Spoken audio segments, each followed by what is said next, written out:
My sister dropped her kids off at my house and demanded I babysit them while she goes on an 8-week vacation. When I threatened to report her to the police, she arranged to have me assaulted in my own home so she could take them back. Unlike real gold, kids raised as golden children never turn out to be as pure as their parents see them. Growing up, my sister always got her way, no matter how nasty or irrational she acted towards me. She got away with it all the time, and that's because she was the golden miracle child. What aided this, most likely, was also that my sister was stunningly beautiful. She had thick curly hair and light eyes, and my mom spent a lifetime comparing our looks. I have dark eyes and straight hair, and I was never as pretty as my sister. My mom loved making comments comparing us after we both became teenagers.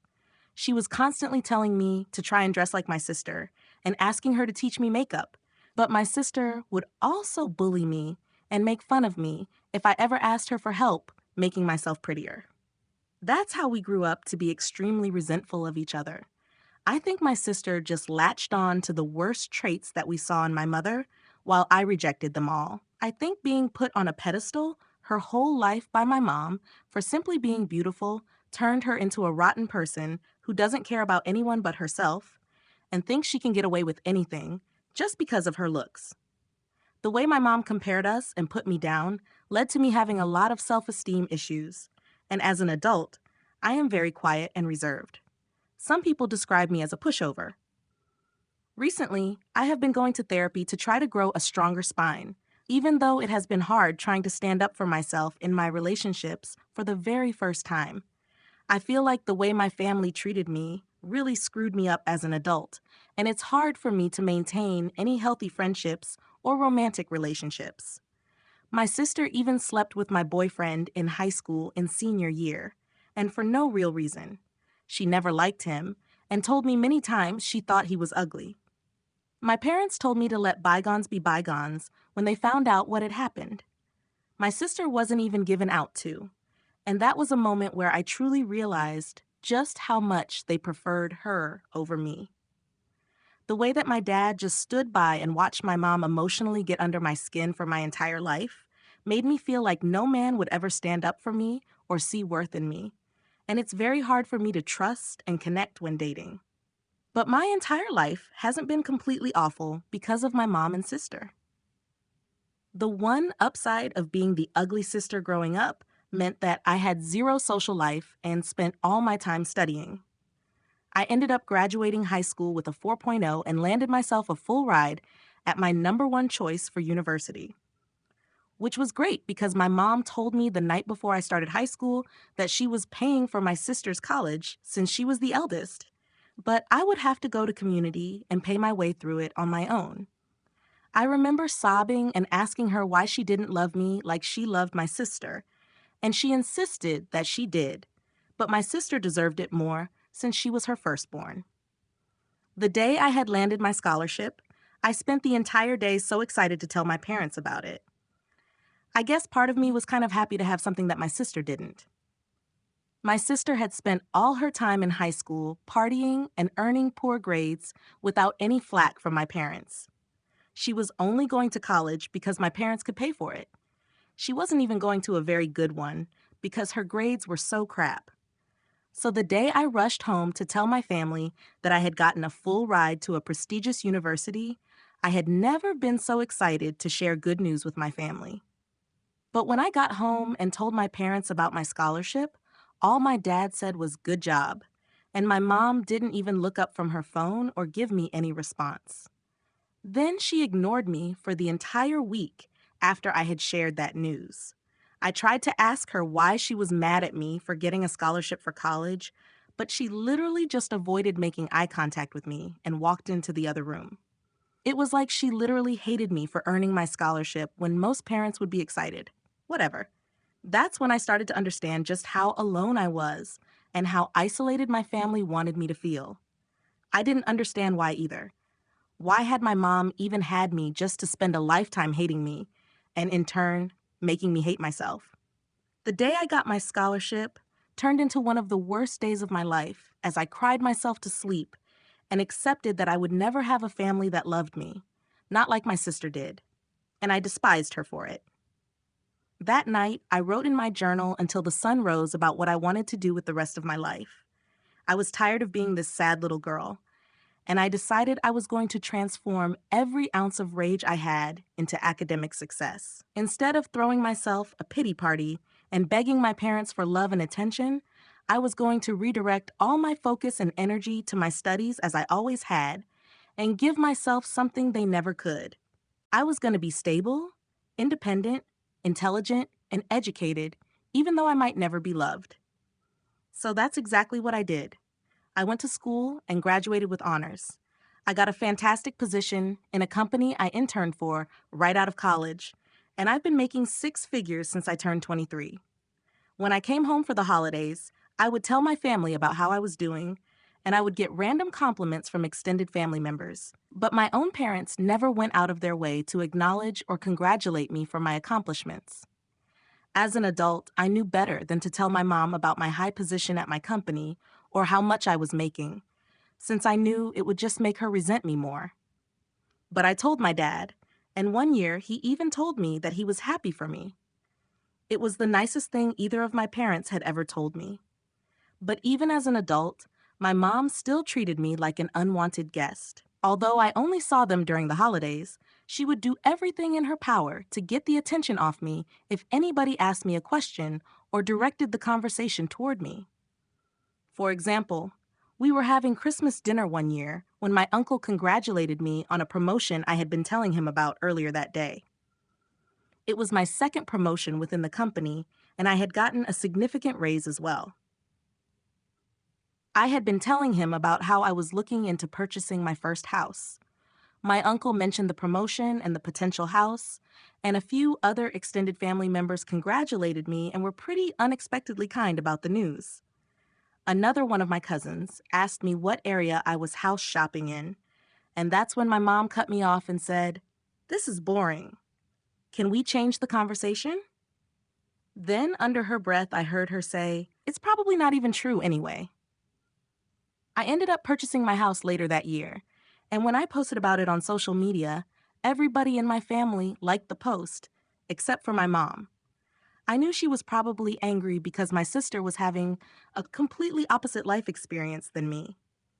She had gone to college right out of high school, all paid for by my parents, and ended up failing out and getting pregnant by her first college boyfriend. I had a sneaking suspicion that my parents had asked her to get rid of the pregnancy, but she ended up keeping it and tried making it work with her baby dad that she had only known for 4 months. Well, it turns out that they were completely incompatible, but I guess that didn't stop them from trying to make things work or solve their relationship by having another kid.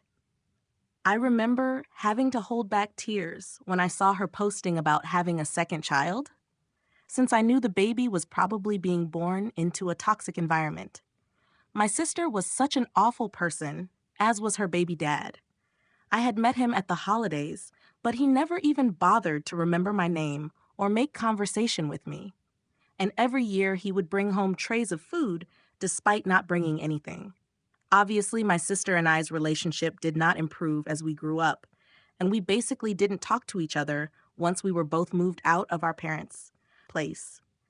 We had each other on social media, and the few times where we would see each other during the holidays, my sister would make nasty comments to me about my weight or the way I was dressing. I honestly think she was just projecting because I wear a lot of designer clothes, and I like cycling through my designer purses, and she would constantly ask me what fake purse I had brought this time. One year, as soon as I walked in the door for Thanksgiving, she looked me up and down and said verbatim, "I see you're dressed up again like the stuck-up bitch you are." It was so ridiculously rude and uncalled for, and she would even constantly insult me right in front of her kids, using curses and everything, despite her kids being young. I don't feel bad saying that my sister is pure trash, and that I didn't feel bad for anything I did after she dumped her kids on my doorstep out of nowhere one day. I had just been relaxing in my house one weekend morning after a long work week when my doorbell rang, and I was completely shocked to see my sisters, 10 and 7-year-olds, standing on my front porch holding overnight bags. When I asked them what they were doing here, they said their mom was going on vacation for 8 weeks and that she said I was watching them. My sister and I hadn't spoken since our family's July 4th barbecue, where she told me not to have more than one plate because she was sick of staring at my muffin top. I had no idea why she thought I would be her free babysitter for 2 months. My nephews were good, quiet kids who were obviously confused as well, so I let them inside while I started calling my sister. My sister ignored my first 10 calls, but I kept at it until she finally answered. As soon as she picked up, I said that there was no way that I was watching her kids, and that if she wasn't here to pick them up herself as soon as possible, then I would be calling CPS on her. I was literally Googling the number for Child Protective Services while I had her on speaker when she dropped a bombshell on me.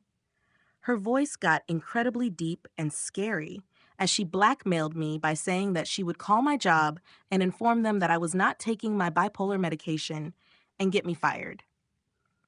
Even though my sister was an idiot who didn't understand anything about my job, my career was the most important thing to me, and I couldn't risk anyone threatening my position there. I just hung up after she said that and tried to figure out what to do next. I felt like my head was going to explode from the stress. Not only could I not watch her kids, but I had a trip planned a month from then to go visit my long-distance boyfriend, Eric, all the way in Australia, and meet his family for the first time. We had been dating for a while, and I had been anticipating this trip all year. It was so important since he was introducing me to his mom and dad, and I wanted it to go perfectly. Now my life was thrown into chaos, all because of my sister, and I had no idea what I was going to do. I had no idea who else to call other than my mom, and I shouldn't have been surprised that she sided with my sister just like she had literally always done. I told my mom that my sister hadn't even come to drop her own kids off, and she said that they were old enough to come to my house alone anyway. My mom started guilting me and saying that my sister has done a lot for me and that I needed to be there for her just this one time, since I never was. That made me lose my mind, and I screamed at her at the top of my lungs and asked her to tell me one single time where my sister has been there for me or improved my life in any way. I told my mom that both her and my sister had never been there for me and had treated me like I was some unwashed dog in their house instead of their own family. I demanded my mom visit me so that worst-case scenario, I could leave my mom in my house while I flew to Australia as my nephew's caretaker instead of me. I had very little hope that my sister would abandon her trip to come back for her kids, since she was so quick to dump them on me. When my mom finally got to my place, she was cold as ever and looked at me with the same hateful eyes that she always had for me. We sat down in my living room, and my mom explained to me that I was being an awful sibling to my sister as always, and lectured me about family being there in each other's times of need. I ignored all my mom's appreciative crap and demanded to know exactly what kind of vacation my sister was on that was so important that she would forget her kids and leave them with someone who essentially hated her despite being her own sister. I told my mom that everything about this was weird and suspicious, and my sister disappearing for 8 weeks out of nowhere and leaving 2 young kids behind made no sense, and that I wanted the truth if I was going to be involved without consent like this.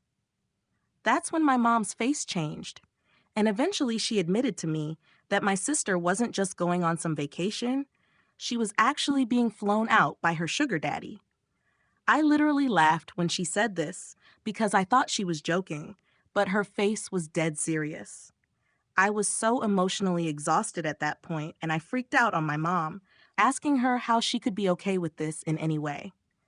I told her that she had raised a complete loser of a daughter who left the country to go see a sugar daddy instead of just getting a job to support her kids. My mom, of course, threw all my words back in my face and defended my sister as she always had. At one point, she even said that it didn't matter how much money I had or how nice my house was, that I would always just be the ugly duckling compared to my sister. Born ugly, and I was going to die ugly. After she said that, I had to restrain myself from grabbing her by the shirt and throwing her out of my house. When I screamed at my mom to get the hell out of my house, She yelled back that she wasn't going anywhere. And when I tried directing her out of the room, she pushed me with all her strength into a coffee table that had one of my favorite vases on it. My boyfriend had gifted it to me the last time he had visited us, and it was one of my favorite possessions. But after my mom pushed me into the coffee table, it fell on the floor and broke into a bunch of little pieces. Looking at the vase, destroyed on the floor, made me feel just as broken, and I think I had a full-on mental breakdown and started screaming and crying at my mom to get out of my house, or I was calling the police on her. I feel so bad because my nephews could definitely hear me from the other room. But I was a mess at that point. It had been such a long, painful day. After I finally managed to get my mom out of the house, my nephews poked their heads out of the room and asked me if everything was all right. Their eyes were so wide and they looked so nervous and sad that it just broke my heart. Even though I didn't know them very well at all, they were just kids with a mess of a mother, and I felt so bad for them in that moment. I ordered DoorDash for all of us and let them watch movies and play video games in my living room until they passed out late. When I finally got through to her, I immediately started yelling at her for completely disrupting my life, and I brought up CPS again. My sister just gave me this sinister laugh over the phone and told me again that it was my own choice, that I could either watch her kids or lose my job.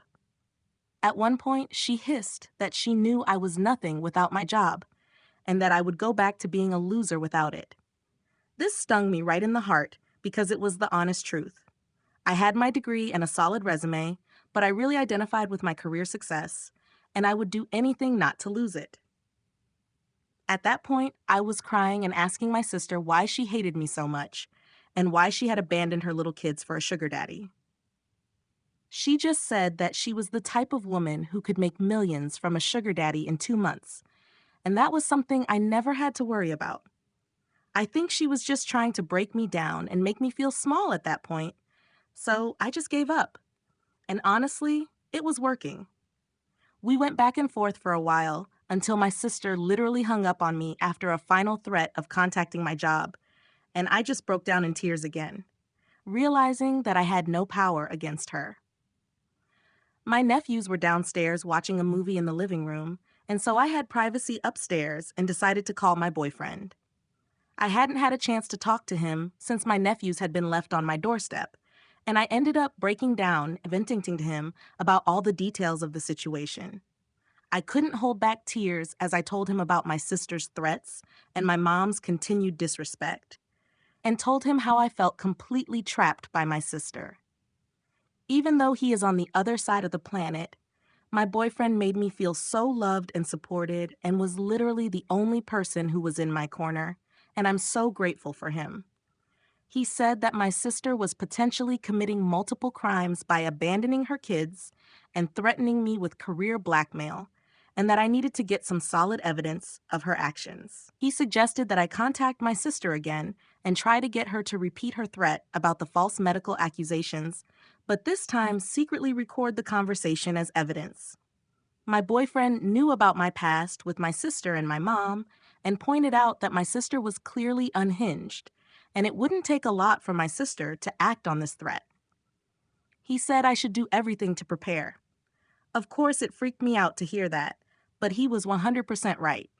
I knew my sister was insane more than anybody, and I decided to go with his plan, even though I was still feeling very emotionally overwhelmed by everything that was happening.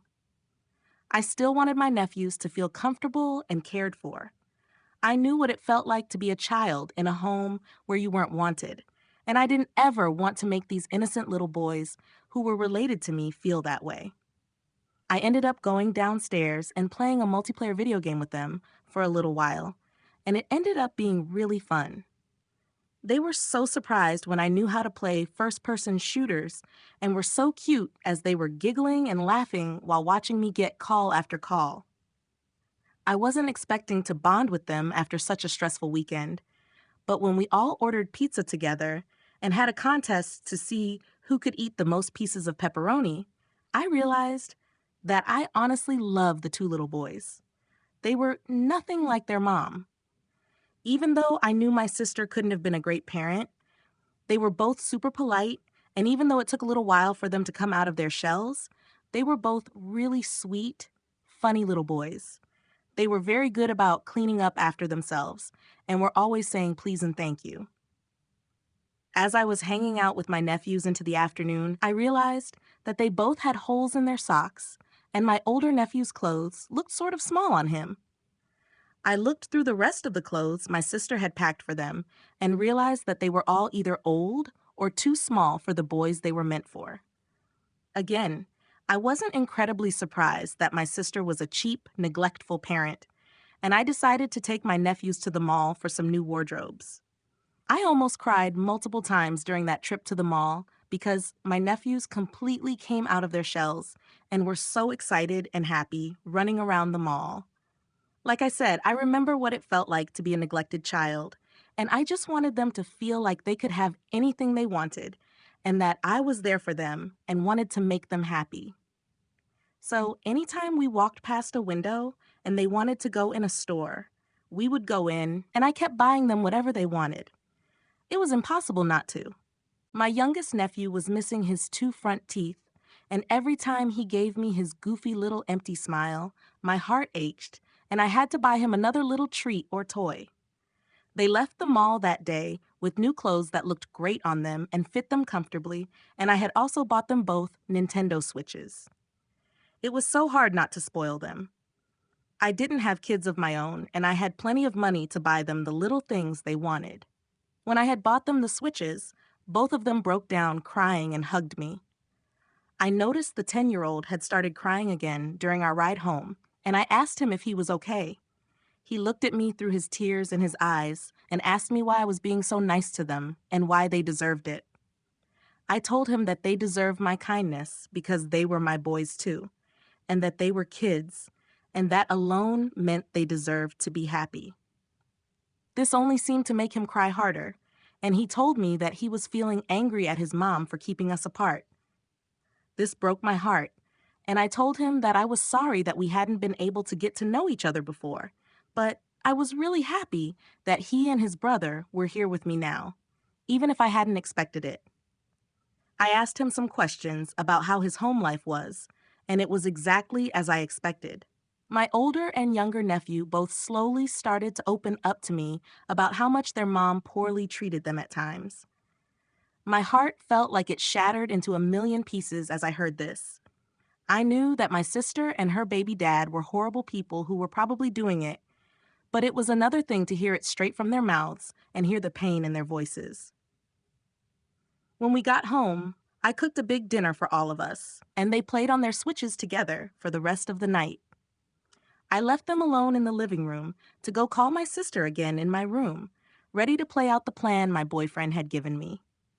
This time, I tried my best to stay calm and collected on the phone, even though I wanted to call my sister every name in the book, and it wasn't difficult to steer the conversation towards the medical accusation. As soon as I brought up CPS again, my sister freaked out and threw the threat at my face, insisting I would be fired for being a crazy in secret, and saying that she didn't care if I was actually taking my medication or not. Nobody was going to know if she was lying. She just kept telling me that nobody would believe a crazy sick like me, and that I didn't deserve my job anyway. I honestly think my sister might have been on drugs herself during this call, because she sounded strung out and just kept repeating crazy phrases. After I had gotten what I needed out of the call, I hung up on my sister, as she just kept saying that I didn't deserve anything in this life. I didn't deserve anything, over and over again. Whatever. I pushed her words out of my mind as I made sure that I had recorded the entire call successfully. I had my sister recorded on audio saying that she was going to make false medical accusations to my employer. I realized how genius my boyfriend had been to suggest getting this recording, and I started emotionally preparing myself for the fallout if my sister followed through with her threat. After getting the recording, I tried my best to calm down and put my nephews to bed. The next morning, before they woke up, I called CPS as soon as the line opened and reported the entire situation. I explained how my sister had abandoned her children and how we were completely estranged. I even went so far as to say that she had not only abandoned them, but left them here under completely false pretenses, and then used manipulation and coercion to force me to take care of them. I was surprised that CPS was actually pretty helpful, and I shared the recording with them. The agent that I spoke with took a moment to listen to the recording and said that it was clear that my sister was using blackmail to neglect her children and was certainly committing a litany of crimes. The agent informed me that they would be opening an investigation immediately and that my sister would be contacted as soon as possible. I was shaking after the call and tried to decompress the best that I could and spend the rest of the day with my nephews, relaxing and bonding with them. My mom ended up calling me the next day, and I really have no idea why I even picked up. I think I was just still so disoriented and emotionally vulnerable and ended up getting into another huge fight with her over the phone. I let it slip to her that I had gone and called CPS and that my sister would finally pay for the way she treated me, and my mom hung up as soon as I said that. I'll be honest, I was shaking after those calls. Just making the call to CPS was so nerve-wracking, and then fighting with my mom over the phone and telling her about CPS felt like a huge mistake. I didn't regret calling CPS, but I knew that my mom would do anything to protect my sister and that she didn't care about my nephew's safety just the same as my sister. All I really knew about my mom was that she hated me and that she loved my sister, and I wasn't sure what would happen next. There was absolutely no way that my mom wasn't going to immediately contact my sister after finding out that I had contacted CPS and try to put her 2 steps ahead of me. I was sure that she had hung up the phone on me to call my sister immediately, and there was no way that my sister wouldn't know about me calling CPS by the next day. I had a sleepless night, and the next morning, when I arrived at work, my receptionist informed me that my supervisor had scheduled a meeting with me before lunch, which meant that it was urgent. As nervous as I was to learn about this impromptu meeting, I knew that it was coming. And like I said, I knew my sister was crazy, and it was clear that all she wanted to do was ruin my life. I sat down in the meeting and cracked my knuckles to try to relieve the tension I was feeling. My 2 supervisors were there, and so was a higher up I had never met before. All of them were looking at me with suspicion in their eyes, and I felt like a bug under a microscope. Sure enough, they explained to me that they had been contacted by a trusted source within my family and had been informed that I was potentially unmedicated for a severe mental illness. They even told me that they had been given extreme details about past mental breaks that I have had, and they were concerned about me having a psychotic break within the office. But neither they nor my sister knew how prepared I had been for this meeting today. Of course, I knew that my sister was going to follow through with her threat. She had always hated me, and being able to rob me of my high-paying position would be the ultimate screw you to her ugly little sister. And I knew she wouldn't hesitate to do it. But she would revel in it. If I hadn't been watching her nephews, even if I hadn't called CPS, then I'm sure that she would have held it over my head and just kept blackmailing me into doing whatever she wanted me to do for her. So, in a way, I was happy to be dealing with this and getting my sister's crap out of the way. I took out my briefcase and gave all of the supervisors a copy of my doctor's letter, as well as the attached documentation that proved that I had been diligently following my medication regimen. There was proof going back almost 5 years that I had never missed a prescription pickup date and that my medication had been regular, as well as my moods. I had verification from not only my primary care physician, but my therapist and my psychiatrist as well. I gave my supervisors an informative but concise explanation into the issues within my family and my sister's own mental health struggles, and informed them that the claims were completely unfounded, and they could be sure of my stability based on all the medical paperwork I was providing for them. My supervisors took a while to look through all the paperwork, but as soon as they saw that I had medical evidence from multiple MDs, they seemed completely satisfied and even apologized to me for the inconvenience of calling me into this meeting and explained that they just had a responsibility to do their due diligence before they closed this matter. My one supervisor even took the opportunity of the meeting to congratulate me on the successful quarter I had just had and bragged about my performance to the other supervisors, which made me look excellent. I literally left the meeting giggling because of how well it had went, despite the reason for it, and thought about how poorly my sister's moronic plan had backfired on her. I could barely focus on my work for the rest of the day because I kept smiling dumbly every single time I thought about how I got to call my sister after I finished work and tell her about how her plan had been a complete bust. I called my sister as soon as I got back to my car that day and almost cried laughing as I told her about how the meeting had only taken about 15 minutes because she had sounded so crazy and stupid on the phone, and my bosses had never believed her in the first place. My sister was enraged and accused me of lying and said that she was sure I had been fired and that I was just trying to save face. This made me laugh harder, and I told her that she had failed at trying to get me fired, just like she had failed at everything else in her life. I told her that the only skills she had as a woman pushing 40 were lying and failing, and that even her own children were disappointed in her. My sister lost it all over again and just kept calling me the B word and the C word over and over again, claiming that I had completely betrayed her and said that she was hopping on the first plane back and that she was going to make me regret every single thing I had done to her. I was still laughing after the call, but by the time I got home and reunited with my nephews, who were in a much better mood since they had gotten dropped off at my place, I realized that this whole situation was far from over and might get worse before it got better. All I knew for sure was that my sister was completely out of her mind, and now she was flying home from another country to come get revenge on me. I realized that I was honestly terrified of what was going to happen next. My sister basically had nothing to lose at this point, and she had always been unhinged, and I started to fear for my safety. Then I started to think about my nephews. I wondered if I had made a mistake calling CPS.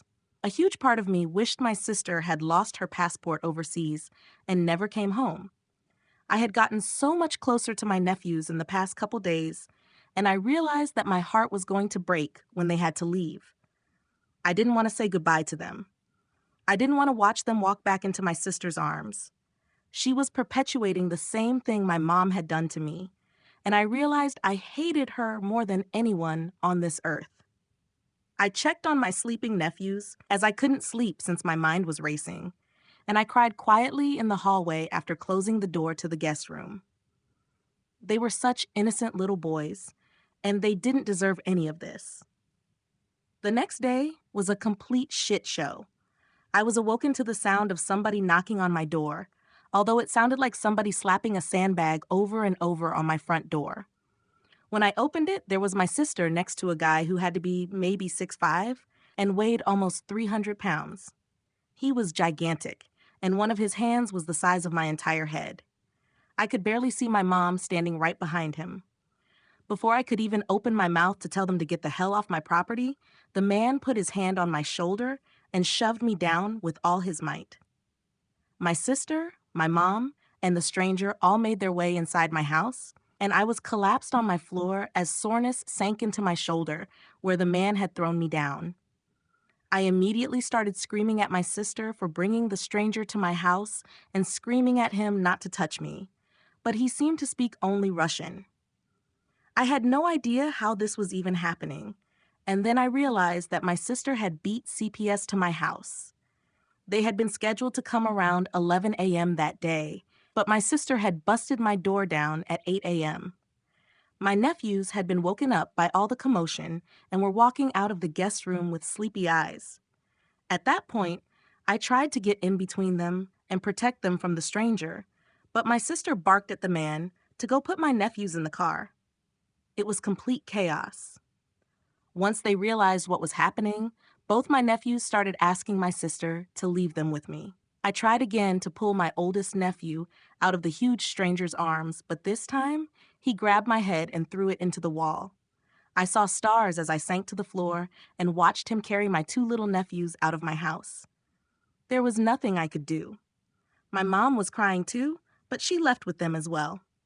Before they all walked out of my house, my sister walked over to me as I held my head in my hands, and when I looked up at her, she spit at me square in the face. It was the most disgusting thing anyone's ever done to me, and one of the worst days of my life.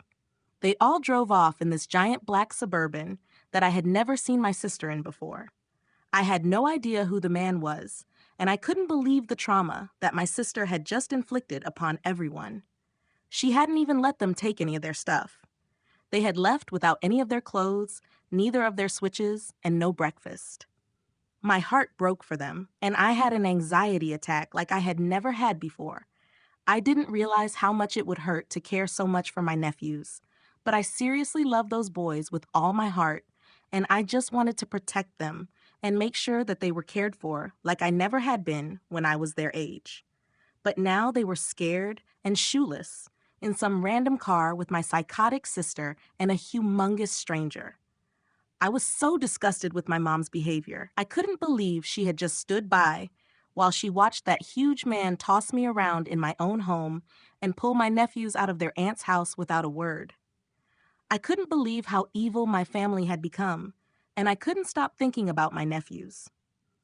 After I calmed down from my anxiety attack, I realized that I needed to snap into action, and that time was of the essence, and I was running out of it.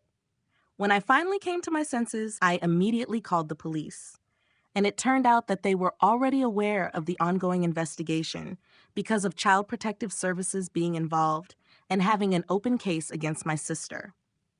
I gave them all of the details of what had just transpired in my home only minutes before, and the officer on the line was actually incredibly helpful. My voice was shaking, but I tried to stay steady and focused as I described the stranger. And I racked my mind to try to remember the image of the license plate. Luckily, because of how much responsibility I have in my job, I was used to picking up on and remembering little details that other people ignored, and I somehow managed to remember every single number and letter on the Suburban's license plate. I gave the cops a description of the stranger, the full license plate, and a description of the outfits that my mom and sister were wearing. I really do think my sister was high on some sort of uppers when she came to my house that morning. She looked absolutely feral and had this wild look in her eyes. I think she had been doing substances since she had landed overseas, wherever she was vacationing with her sugar daddy. My sister was crazy, but it was like something snapped in her, and I had never seen her act so truly unhinged and detached from reality. After I gave the cops every single little detail that I possibly could remember about my sister and the car they had driven away in, I hung up and did my best to take my mind off things, but I literally could not focus on anything else. I couldn't sleep, I couldn't eat, I couldn't nap, I couldn't watch anything on TV. I just kept seeing my little nephews' faces in my head every time I closed my eyes and could not think about anything else except making sure that they were okay. I thought more about my mom and why she had always made excuse after excuse for my sister, and how it had enabled my sister to grow up into becoming a truly evil person. I even found myself thinking about my sister's trip, wondering what kind of stuff she had done there, if she really had a sugar daddy, and how much he had paid her. I wondered if the money she had made on her trip had truly been worth it. I even found myself thinking about what it would be like if it was just me and my nephews. I had the room for them, and now I definitely had the room for them in my heart as well. The more I thought about it, the more I wanted that outcome. My sister out of the picture, and just me and my nephews. I could give them everything that my sister couldn't. And if my sister and I ended up in front of a judge in a custody battle over my nephews, the judge would be staring at one woman with an overseas sugar daddy and another with multiple degrees and a penthouse office.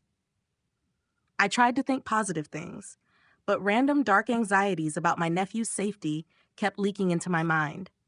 I wondered if the giant man she had brought in my house was her sugar daddy. I wondered if he was with my nephews. I had just been laying on my couch, staring at the ceiling, overthinking, not realizing how much time had passed, when I finally got a call back from the police station. They had been searching for the Suburban my sister had left in for hours, and finally found them. The officer who had called me back was the same one from earlier and continued to be very helpful, sharing a lot of details with me. He told me that they had 3 different police cars on the scene when they went to pull over the black SUV, since they knew the man had already been violent that morning. Sure enough, even with firearms drawn on him, the man ran forward trying to attack an officer and ended up getting hit in the thigh. He had punched 2 officers in the head and given a female officer a black eye. My sister had also physically attacked the officer who had tried to put handcuffs on her initially. I tried to picture it, my insane sister and the giant stranger physically battling a group of cops on the shoulder of the highway. I could not believe that something like this was actually happening in my family, and I wasn't just watching it on reality TV or something. I was still reeling in shock from everything the officer had shared with me about my sister's arrest when he began telling me that my sister actually wanted to speak to me. I couldn't believe my ears, and he confirmed that my sister was sure she wanted to use her one call on me. I asked the officer if he thought she was going to ask me for bail money, and he was honest and said yes. That's what she was screaming about. I told the officer that I wasn't even going to take her call and that she could rot in there for all I cared. The officer ended up giving me an understanding laugh, and I finally finished up the call without speaking to my sister. It was a complete mess. Even though my sister was finally behind bars where she belonged, I found out my nephews were in CPS protection. And although they were safe, I was so worried. I also only had a week until my Australia trip, and if I didn't go, I would be losing thousands and thousands of dollars in bookings. Also, as I had mentioned earlier, if I canceled this trip, it would have looked extremely disrespectful to my boyfriend's family before I even got a chance to meet them. I had planned on marrying my boyfriend one day, and the last thing I wanted to do was give his family a bad first impression of me if I was going to be in their life forever. I called CPS to check on my nephews and just asked if I could speak with them, but they didn't let me. I tried to explain to them that I was family and some of the only mentally stable family they had, but they didn't care. I was dealing with a different department than I had contacted before, and they were relentless. At that point, I was completely emotionally exhausted, and I had officially ran out of options. I spent the rest of the week trying my best to prepare for my trip while continuing to burst out in random tears as I remembered my nephews and thought about where they might be. I felt so bad because my boyfriend and I had been so excited for this trip for so long, and now it was finally here, and I was completely distracted and full of anxiety. All of our conversations during the week leading up to my flight ended up being about how nervous and tense I was feeling. Even though my boyfriend was incredibly kind and supportive as always, I was so angry at my sister for how she had treated her nephews and me. I couldn't believe how disrupted my life had become because of my sister's one choice to go visit her stupid sugar daddy. I was so thankful that my job had been understanding, but just thinking about how my sister had been so quick to try and get me fired made me feel so betrayed and distrustful of anybody in my family. Even my dad was off somewhere and not getting involved in all this drama when he surely was aware of all of it. He was spineless, just like my useless mom. My mom didn't even care about her grandchildren. She had enabled my sister's idiot choices, and that had led to her grandchildren being in the custody of strangers. I was sitting at the bar at the airport on the day of my flight to Australia, 2 cocktails deep, when I started looking at some photos of my nephews that I had taken while they were staying with me. We had taken these silly photo booth pictures at the mall all together, and I couldn't help but begin crying all over again over how much I loved and missed them. I decided that that would be the last time I cried until I landed back in America and told myself that I really needed to try my best to enjoy the time with my boyfriend and his family.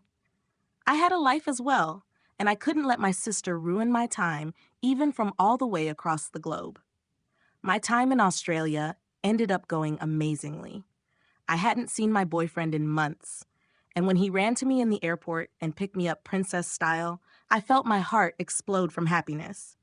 I had been through so much in those past couple of weeks, and just being back in the arms of my boyfriend who was so warm and caring to me, made me feel so healed.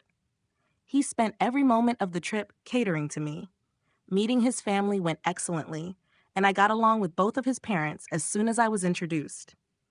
They turned out to be really fun, active people, and we did a lot of sightseeing together, where they took me to their favorite nature hikes and views in their area. At one point, my boyfriend took me on a hike, just the two of us, to his favorite secret waterfall, and we skinny dipped together and just swam and laughed and kissed for hours. It was one of the most romantic days of my life, and I could not believe how perfectly the trip had gone, even though I was so worried before I left. But of course, when I got home, the nightmare with my sister resumed. I decided to head to the local police station a couple days after I landed back in the U.S. to officially press charges against not only my sister, but my mom for breaking and entering into my home. They had that man literally pick me up and toss me to the side so that they could barge into my house, and I was not letting that slide. When I went to go file the charge, I learned that the CPS investigation into my sister was ongoing, and I was kind of frustrated to hear that they hadn't found anything conclusive yet. If they just spoke to my nephews, they would have understood what they had been through. On top of that, my sister had literally been arrested with a guy who had attacked multiple cops. And so I didn't see how that wasn't proof that she was clearly an unfit parent for my nephews. I left the police station that day, content that the charges were filed against my family, but incredibly frustrated to learn that the CPS investigation wasn't resolved yet. I just kept worrying about my nephew's safety and knew that them being with strangers couldn't have been good for them, even if it was better than being with my sister. I also could not stop thinking about how my sister had dragged them out of my house that morning without letting them grab any of their things. My youngest nephew had this little dog plushie that he brought literally everywhere. I had been sleeping with it ever since my sister had taken my nephews away that day, and some mornings it made me want to cry just to wake up and see that little plush dog looking back at me. Like I said, my sister hadn't even let them put their shoes on. The poor little boys were probably so disoriented and felt so lost and abandoned, and I just wanted to make things right for them. But I felt like I had no power until CPS finally made a decision. About a month after my sister's arrest, after calling CPS every single day and demanding updates on her case, they had finally come to a conclusion. They had made a decision to officially remove both my nephews from my sister's custody and put them in protective care. When the CPS agent first explained this to me, I was annoyed. I asked him to explain how that was any different than what had been going on, and they said that it now meant that my sister was not only being taken to court, but she would have to go to court if she wanted custody back of her kids ever again. I asked the CPS agent if it was likely she would win if she tried to get custody back, and the CPS agent told me that it depends if any other more fitting relatives would show up to court and ask for custody of my nephews. I knew immediately that that was what I was going to do, and I opened a separate court case in an effort to try to win custody of my nephews. I didn't care how long it took. I didn't care how expensive the legal fees would be, and I opted to get the best lawyer that I could afford to work on my custody case, since I knew it was one of the most difficult legal battles you could enter into. But before the custody case even started, the case I had against my sister for the breaking and entering into my home was the first one to begin. I know some people might judge me for taking my own sister to court, but I literally would have fist fought her in a Wendy's parking lot at that point. But I figured I should follow the law if I ever wanted custody of my nephews. At the end of the day, that was my only goal in all of this. I just wanted my sister out of the way and my nephews back at home with me. On the first day of our trial, I saw my sister in court, and it was the first time we had seen each other since the day she had broken into my house and let the man attack me. The very last interaction he and I had had was me looking up at her and her spitting a huge glob of spit directly into my face. So it was fair to say that neither of us were excited to see the other. Well, the trial began, and eventually the judge mentioned that I had opened a custody case against her for full custody of my nephews. I guess my sister's public defender hadn't informed her before then, and she was finding out for the first time in the courtroom that day. Well, my sister has never been one to react well to bad news, and after the judge let the news slip about my custody charges against her, my sister completely snapped. Despite us being in the middle of a courtroom, my sister slowly angled her body towards me, screamed my name, and then pounced on me like some sort of crazed hyena. She was clawing and scratching on my face and trying to rip out chunks of my hair. It didn't take long for the bailiff to come over and pull her off of me, but she managed to bite down extremely hard on my forearm right before he got to her. It was one of the worst pains I had ever felt in my life, and the bite looked nasty and ended up getting infected. All this happened right in front of the judge, and once everything had calmed down, I knew my sister had just sealed her entire fate. It took months and months, almost 2 years actually, for all of the criminal charges against my sister to pass and for her to finally get locked up for good. She was serving a life sentence thanks to all of her crimes stacked up on top of each other, and there was no way she was seeing the light of day anytime soon, since her chances for appeal were so poor.